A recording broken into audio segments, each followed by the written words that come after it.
First of all, I want to thank Elaine Lucas and Reverend Henry Ficklin for carrying on the work of GABEO in this community. Reverend Ficklin is in Miami this morning. He can't be here, but Elaine has already spoken on behalf of GABEO in making the presentation to Rita. I heard Rita speaking when I came in the back door, and I was trying to rush in. I had to stop on 75 because there was a tremendous accident. A big Federal Express truck trailer had turned over. And I wanted to back up and go around it, but they said, no, you better stay where you are. And that's why I'm late. I told Herbert earlier when we were discussing these two honorees that Rita is like a sister to me because we came out of SCLC. Rita was at SCLC before I was. But Rita and I worked together at SCLC when Dr. King was president, Abernathy, Lowry, Shuttleworth, Steele, Martin King III, and you know, we are family.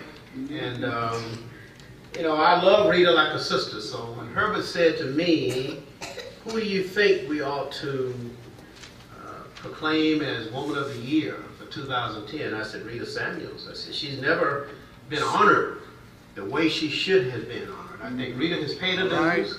She came out of Monroe County and went to work for SCLC and worked for Governor Jimmy Carter and President Carter, and came back to Atlanta and founded the Coalition of Black Women. And I received a letter from her in 1981. I was asked to join the organization, and I immediately wrote a check and filled the form out and mailed it in. So I became the first man to become a member of the Georgia Coalition of Black Women. And I told her, I said, I hope I'm the only man.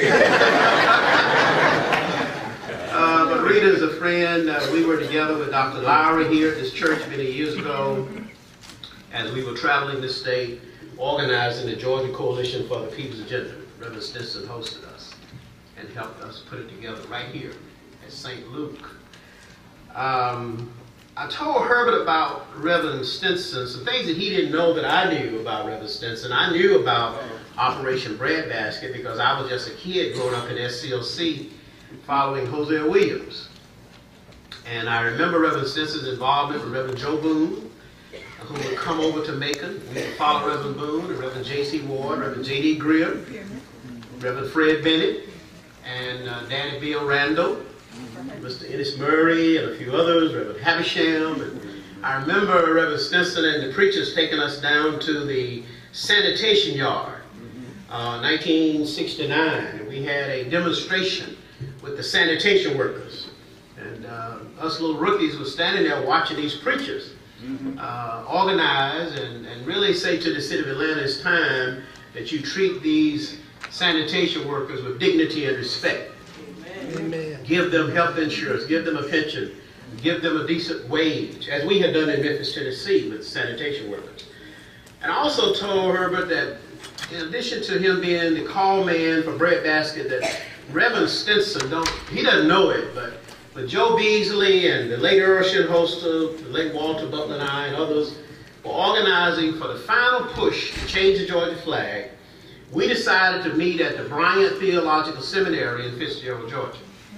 And Reverend Stinson drove over to open up the doors on several occasions down in Fitzgerald.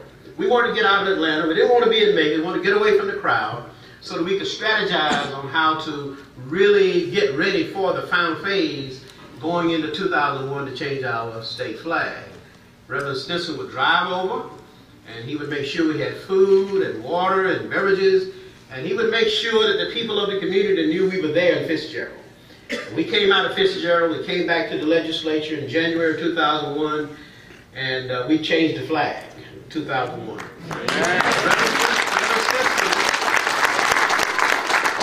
He's been one of our heroes, and one of those unsung heroes that's long overdue for some praise. Good to see you, Jack Ellis, Mary Ellis back there. Good to see you. So I just wanted to say to Herbert, thank you again for taking our advice and suggestions and honoring two great people who are here today, Rita Jackson Samuels and Reverend Marshall Stinson.